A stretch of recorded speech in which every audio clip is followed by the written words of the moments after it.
देखिए, कल हमने पढ़ा था भारत शासन अधिनियम 1919। आज हम भारत शासन अधिनियम 1935 पर चर्चा करेंगे कि भारत शासन अधिनियम 1935 ब्रिटिश सरकार द्वारा भारत के शासन के लिए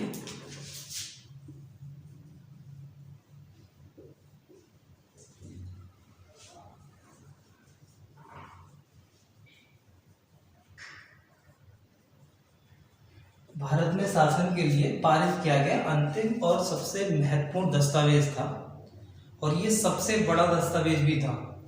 इस अधिनियम के तहत लगभग 321 आर्टिकल थे और 10 अनुसूचियां थी और लगभग 14 इसमें भाग शामिल थे, जो कि अब तक जितने भी अधिनियम पारित किए गए थे उनमें इतने अनुच्छेद किसी भी आर्टिकल में शामिल नहीं थे।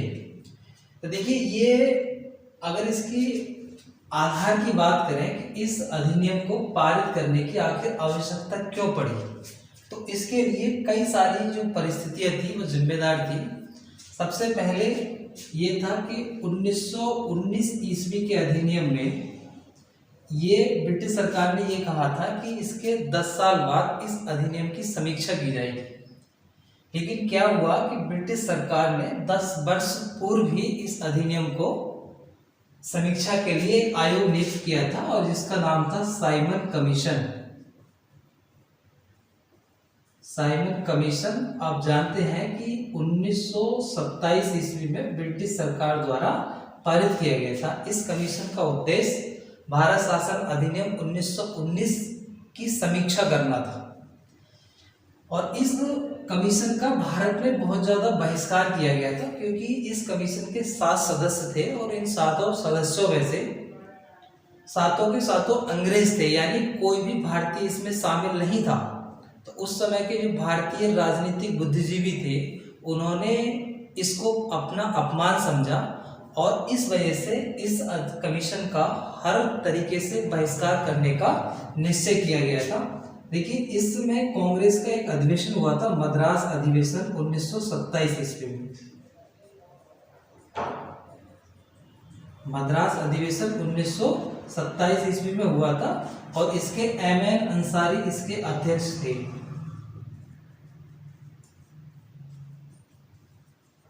इस अधिनियम में साइमन कमीशन का पूर्णतः बहिष्कार करने का निर्णय लिया गया था। उसके बाद दूसरा, जब भारतीयों ने साइमन कमीशन का बहिष्कार किया था तो उस समय ब्रिटिश सचिव जो थे वो लॉर्ड बर्किनहार्ड थे। लॉर्ड बर्किनहार्ड ने भारतीयों को एक चुनौती दी थी कि भारतीय ऐसा संविधान बनाने में असमर्थ है जो सभी भारतीय राजनीतिक दलों को मान्य हो। इस चुनौती को कांग्रेस पार्टी ने स्वीकार किया और एक 10 सदस्यीय समिति का गठन किया था, और इस समिति में जो मोतीलाल नेहरू थे वो अध्यक्ष थे। इन्हीं के नाम पर इस समिति को नेहरू रिपोर्ट के नाम से जाना गया था।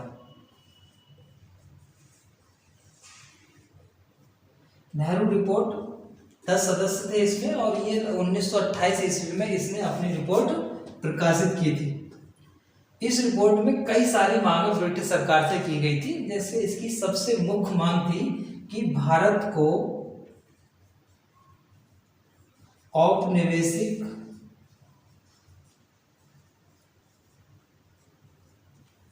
गणराज्य का दर्जा,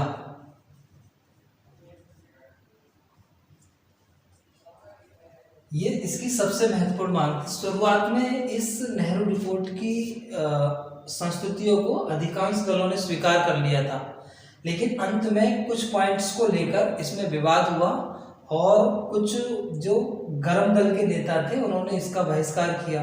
बाद में मुस्लिम लीग ने भी इस रिपोर्ट का बहिष्कार कर दिया था। तो इसी रिपोर्ट के विरोध में जिन्ना ने अपनी 14 सूत्री मांग प्रस्तुत की थी। 14 सूत्री मांग प्रस्तुत की थी। उसके बाद लेकिन इन सब से कोई नतीजा नहीं निकला। ब्रिटिश सरकार ने इस सब की बातों की तरफ कोई ध्यान नहीं दिया और अंत में जाके लंदन में गोलमेज सम्मेलन का आयोजन किया गया था।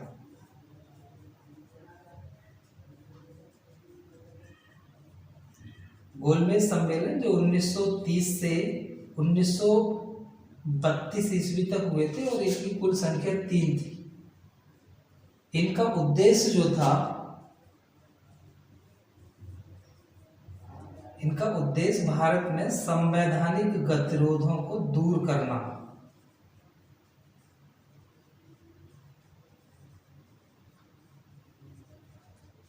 संवैधानिक गतिरोधों को दूर करना इनका उद्देश्य था। लेकिन आप जानते हैं कि पहला जो गोलमेज सम्मेलन हुआ था 1931 ईस्वी में, इसमें कांग्रेस पार्टी ने भाग नहीं लिया था। फिर बाद में गांधी इरविन समझौता हुआ 1931 ईस्वी में और उस समझौते के तहत कांग्रेस ने दूसरे गोलमेज सम्मेलन में शामिल होना स्वीकार किया था। फिर गांधी जी 1931 ईस्वी में लंदन गए थे, उन्होंने गोलमेज सम्मेलन में भाग लिया था कांग्रेस के प्रतिनिधि के रूप में। लेकिन वहां पर संवैधानिक गतिरोधों का हल नहीं किया जा सका क्योंकि जो अन्य दल थे वो अपनी सांप्रदायिकता की मांगों को लेकर अड़े रहे थे। तो इस तरह से ये सारा था। फिर गोलमेज सम्मेलन की असफलता के बाद संवैधानिक सुधारों के लिए ब्रिटिश सरकार ने एक श्वेत पत्र जारी किया था 1933 ईस्वी में।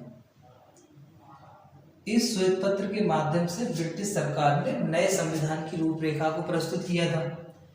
लेकिन क्या हुआ कि बाद में इस श्वेत पत्र पर विचार करने के लिए एक समिति गठित की गई। उस समिति के अध्यक्ष थे लिनलिथगो।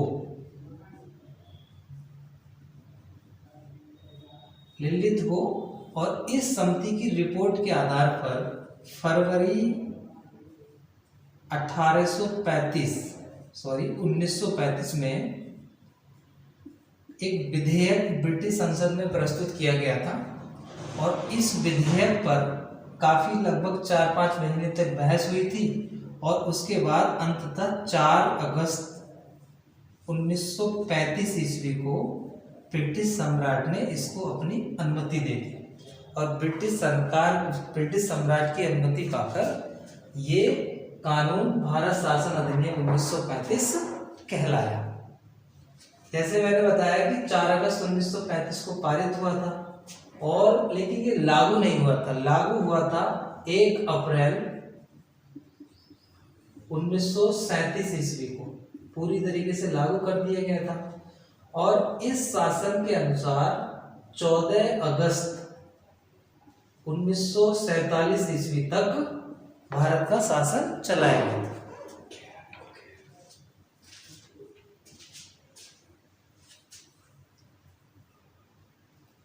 अगस्त 1947 ईस्वी तक इसका शासन चलाया गया था और बाद में जब भारत का संविधान लागू हो गया तो आर्टिकल 395 के तहत इस अधिनियम को समाप्त कर दिया गया। देखिए अब इसके कुछ मुख्य प्रावधानों की बात करते हैं।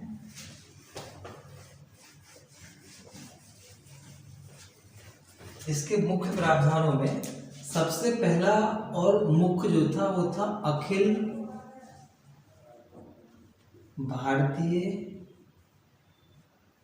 संघ की स्थापना। इस अधिनियम से पहले भारत में लगभग 11 ब्रिटिश प्रांत थे और 6 चीफ कमिश्नर क्षेत्र थे और भारत साथ ही साथ लगभग 1/4 आबादी जो थी वो देसी रियासतों में रहती थी। देसी रियासतों की संख्या लगभग 562 थी। तो इन सबको मिलाकर एक अखिल भारतीय संघ की स्थापना करने का लक्ष्य रखा गया था, जो इस अधिनियम की एक बहुत महत्वपूर्ण विशेषता थी। लेकिन इसमें एक कंडीशन थी कि ब्रिटिश प्रांतों को शामिल होना इसमें अनिवार्य था और देसी रियासतों को उनकी इच्छा पर छोड़ दिया गया था।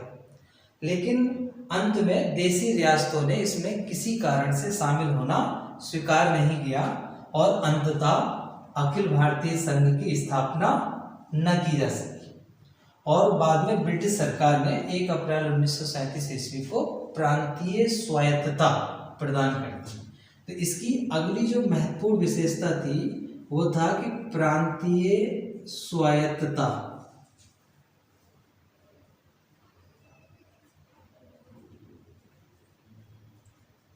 प्रांतीय स्वायत्तता की स्थापना इस अधिनियम की दूसरी महत्वपूर्ण विशेषता थी। देखिए प्रांतीय स्वायत्तता क्या थी कि इसके तहत समस्त विषयों को दो भागों में बांटा गया था, एक केंद्रीय विषय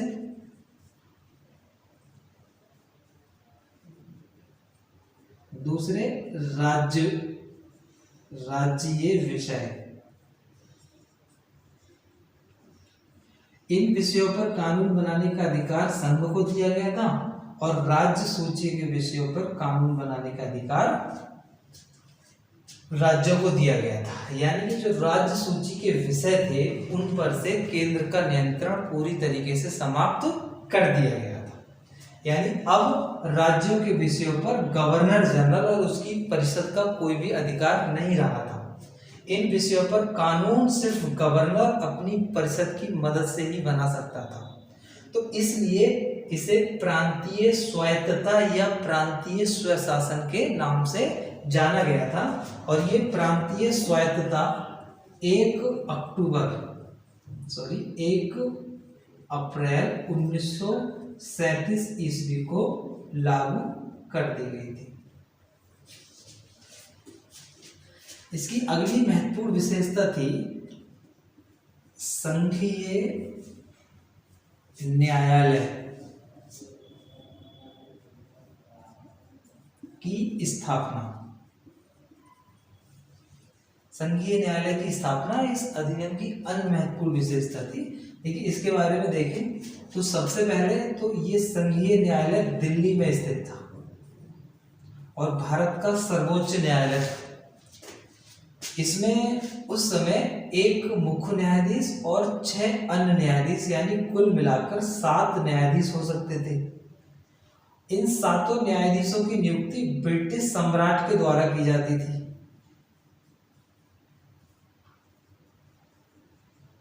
और इन न्यायाधीशों की कुछ योग्यता निश्चित की गई थी, जैसे कि अगर कोई व्यक्ति जो 6 वर्ष तक किसी देशी रियासत के न्यायालय में न्यायाधीश के रूप में उसने कार्य किया हो तो वह संघीय न्यायालय का अध्यक्ष या न्यायाधीश बन सकता था। दूसरी विशेषता, अगर कोई व्यक्ति जो ब्रिटिश सम्राट की नज़र में या उनकी नज़र में अगर विधिवेत्ता हो, कानून का सर्वोच्च ज्ञाता हो, तो वह भी इसमें न्यायाधीश नियुक्त किया जा सकता था।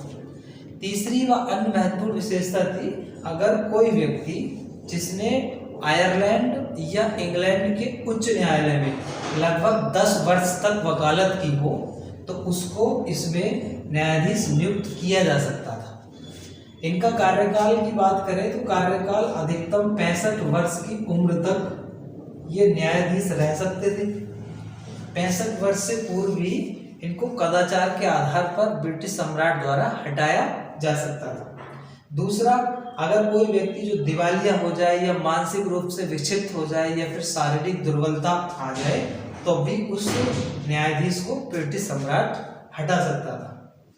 तो इसकी कुछ महत्वपूर्ण विशेषता थी। और इसकी अगर शक्तियों की बात करें तो इसको लगभग सारी शक्तियां प्राप्त थी। और इसमें जैसे कि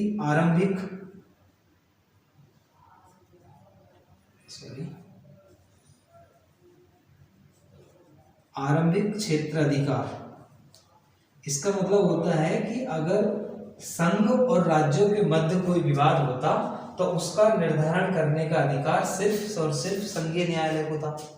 दूसरा, परामर्शी क्षेत्राधिकार,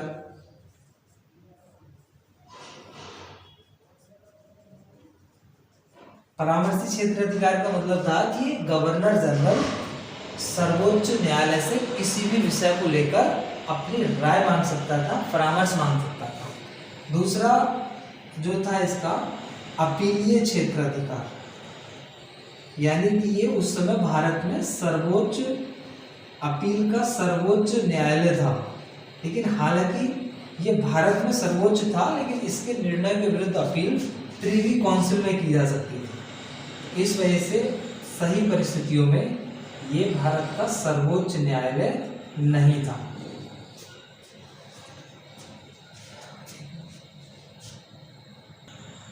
एक दो दिन लगेंगे।